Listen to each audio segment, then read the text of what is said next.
Hey, you guys, did you know that David didn't just slay one giant? No, there were more. And that detail might explain why he picked up five smooth stones and not just one. Scripture shows us something really profound here that a lot of people miss.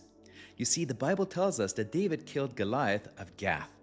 But later, Scripture reveals that there were four more giants from the same city. Take a look at this. 2 Samuel chapter 21 verse 22 says, "These four were descendants of Rapha and Gath, and they fell at the hands of David and his men." So this verse tells us that Goliath was not the only giant. He was one of five. And this might explain why David chose five stones. Maybe he knew about the other giants and he came prepared just in case they all decided to show up to the fight. David trusted God fully, but he still came ready. Faith and preparation are not opposites. You see, you can still trust God completely and prepare wisely.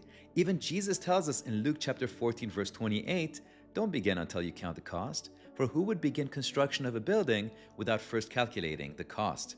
And here's where it gets really interesting. David defeated the first giant, but not the others. Those were defeated by David's men that God raised up around him, and we know them all by name: Abishai, Sibbecai, Jonathan, and Elhanan. David started the fight. He started by faith, but God brought about the victory through his people.